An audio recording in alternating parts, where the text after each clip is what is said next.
my creator and your creator, the creator of the heavens and the earth, the one who created everything and keeps everything under his control. The message comes from his final revelation, his final communication to human beings in the Quran. In this book, in the 57th chapter, in the 20th verse, and it's just one verse. I'm just sharing one verse with you guys. And this verse is so significant because this verse encapsulates our lives. It speaks about our lives. God says something very powerful. You know what he says? He says, bear in mind that the life of this world is just a game. It's a deception. It's an attraction. It's empty competition.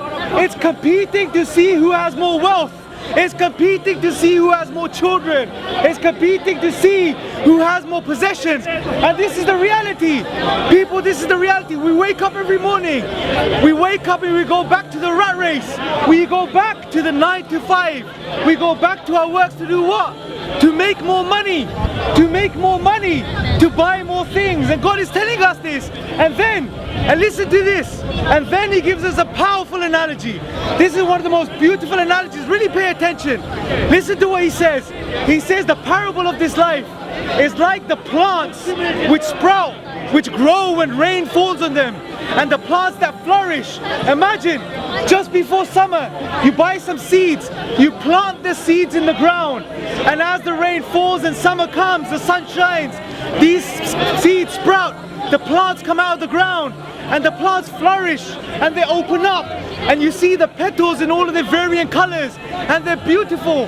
God says they're pleasing to the sower, the one that sows these seeds. And then what happens? But slowly, as time passes, the plant withers.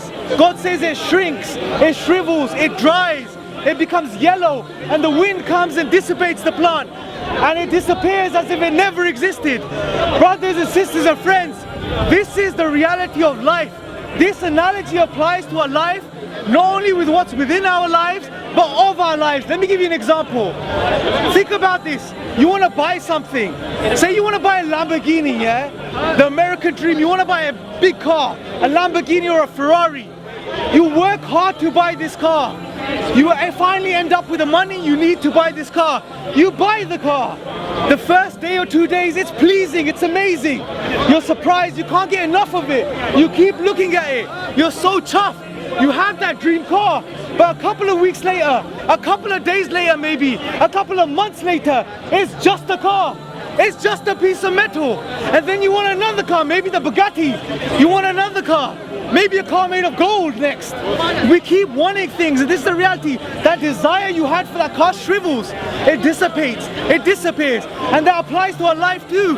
Think about our lives. We're born, we grow, we become strong. We start working, we become 20, 25, 30. We're in the prime of our lives. We reach the prime of our lives. And we think we're invincible. We think we're invincible. We think. And ignore the distractions. This is important. This is your creator. We've become complacent. And then slowly our lives get to the age of 40, 50, 60. And they dissipate. They dissipate. We become wrinkled. We become old. We get diseases. We get diabetes, blood pressure. We suffer from Alzheimer's. We end up in old age homes. We end up in hospitals. This is our reality. We're all gonna die.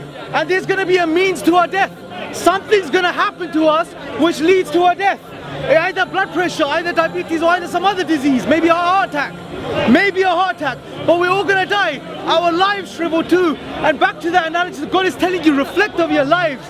They start off like this plant, this seed, which grows and it flourishes, and then over time it dissipates. Over time it disappears. Over time the wind blows it away and it becomes nothing. And then God reminds us of a real reality that's coming.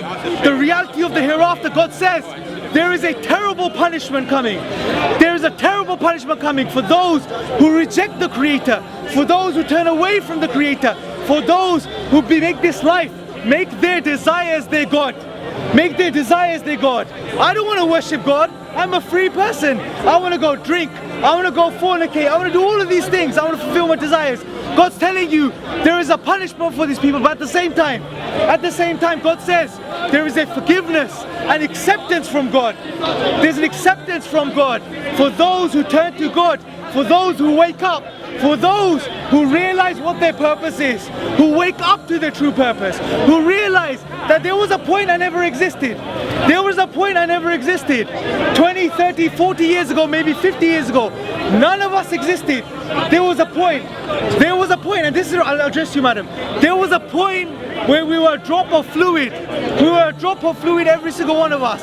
We had no control over that drop of fluid developing into you and you and you. We had no control over our development. We had no control.